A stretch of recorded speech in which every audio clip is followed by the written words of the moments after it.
Well, it's official. We've hit spring. It is September, and the racing is as quality would befit the start of spring. Mick Sharkie joins me on Punters Inside Run before we talk about some great racing at both Caulfield and over at Randwick in Sydney. Shark, well done last week, mate.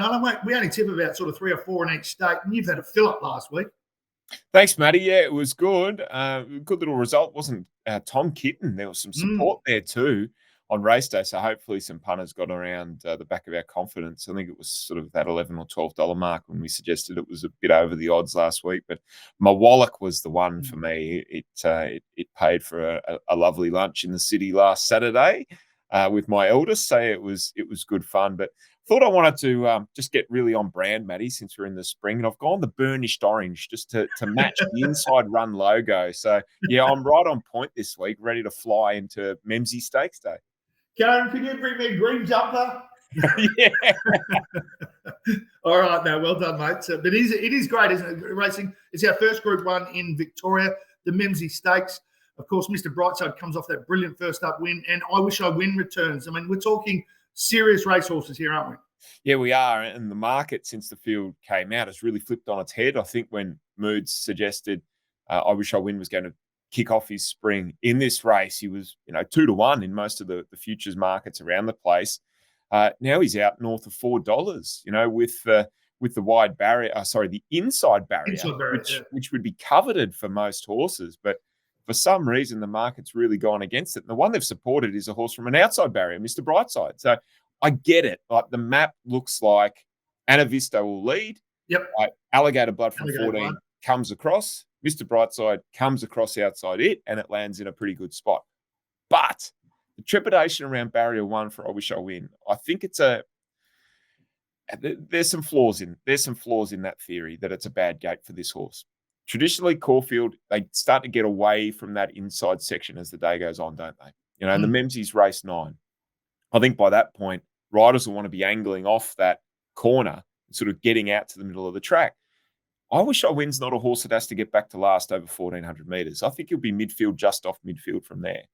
All Luke Nolan has to do is tag up on the nearest to inside horse and then use this horse's explosive turn of foot. It's not as if he has to go back around them, widest of all, and sweep home. He could get a saloon passage here off the corner, Matty. And I think the market, now that it's flipped, is giving us a chance to back I Wish I Win. He is the most explosive horse in Australian racing, and he's here ready to win.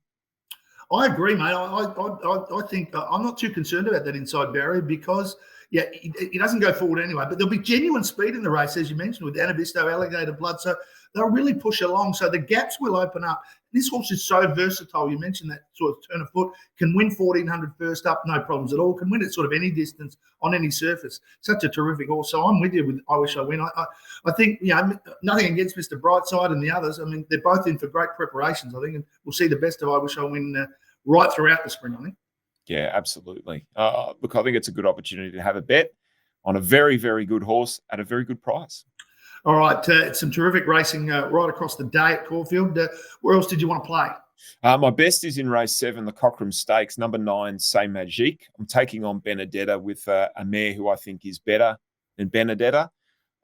Look at its form. It's only been the races 4 times. Wanted to get it all over and done with a bit quick in its maiden. Then was very, very good. Jumped straight to a listed race at Flemington. Then should have won a Group 3 at Caulfield. And then pops out in the Coolmore at $50 and storms home behind In Secret, who we know was probably the best sprinting filly or best sprinting 3-year-old of that season. C'est Magique is massively underrated. Graham Begg put her in those races because he knew she was up to it. Jump outs leading into this prep have been massive. She's a better horse than Benedetta. I think she'll show it. She's the best of the day for me tomorrow at race 7. I ended up in race 10 and Devoted just kept jumping out at me. The fact that it was a really good first up run behind Amenable, the Mick Price horse. Yes, jumps from a benchmark 84 to a benchmark 100, but this horse, back in Perth was placed at Group 3 level. And the weight with the claim for Tatum Bull has to carry 50.5 kilos. I keep coming back to the weight with Devoted, which I think is a pretty skinny race the last. And I think that weight will be the telling factor, just 50.5 kilos. And so Devoted, very hard to be. I'll be going skinny in that last leg of the quaddie. What about something of value at Caulfield, mate? We go to race 6, number 16, in the Heavily Stakes, the Summit. Now, this is a race full of horses with, Cups aspirations. Now, they may not be Melbourne Cups. They could be Moonee Valley Cups or the like. There's so many on offer during the spring. The Summit is probably more of a 2,000-metre horse. He's had a couple of runs back over winter. As a young horse in Europe, he was chasing home the likes of Mishrif, who's absolutely world-class. It's been a long time since those days, but his second-up win showed that he's getting somewhere near stakes class form again. I think this is a really winnable race for the Summit. He catches most of these on the hop for fitness. At $7, I think there is definite value in the Summit. I came up with Magic Time. I mean, I was testing up between Aspora and Magic Time. I thought they were the two that would win the race. One's double the price, around $7.50. So I just had to go with Magic Time. We know what this horse is capable of, and it's just had the one defeat, can run time, 2 for 2 fresh, jumped out really well with Giga Kick, the boom horse. So, and you mentioned Graham Begg earlier with Samajeek. I mean, he knows how good this horse is. So I thought Magic Time was valued at around that sort of price. I'll be backing both on the day, but I thought it was the value runner for the day. Anything else at Caulfield before we move over to Royal Randwick? Big watch on race number 5, horse 12, Legacies. I think this is an exceptional filly. She's going towards the Flight Stakes, so 1,200 might be a touch short for her, but very keen to see how she returns, Matty. I think the Flight Stakes is at her mercy later in the spring. Plenty of group racing at Randwick. No Group 1s, but Group 2s and Group 3s. The Chelmsford is a race that will capture some interest. Yeah, it will. Probably not a highlight race off the back of the Winx Stakes a couple of weeks ago, but there are a couple of horses that ran in that race and ran quite well. Think It Over was back off a bit of an extended break, and I thought he was very good first up. Probably second up, that might be the query. Just off that long break, they often have that flat run, so just keep that in mind. I think Hinged gets her opportunity here. We've probably said that about this mare before. Mm-hmm. She's testing the patience a little bit, but she will get fewer chances as tasty as this, I think, to land a weight for age race. She's a sharp enough horse to go and have an impact at 1,600 metres. Most of these want a mile is absolute base minimum for their distance range. They're 2,000, 2,400 metre horses. If had Lindemann run better first up, I'd be probably plumping for him, but he was poor, I thought, first up, and the market was against him horribly. So wondering how he's come back. I think Hinged is probably the top pick for me, but conceding that she definitely needs to knock one of these over, Matty. Yeah, it's not a race that I'm hugely keen on, but I came back to Montefilia. I didn't mind that first up run in the Winx Stakes. And you talked about horses looking for sort of 2,000 and beyond. Last preparation, they went straight to the round at over 2,000. Came second, it was a good run. But I'm glad they've just held Montefilia at the 1,600 for the second up run.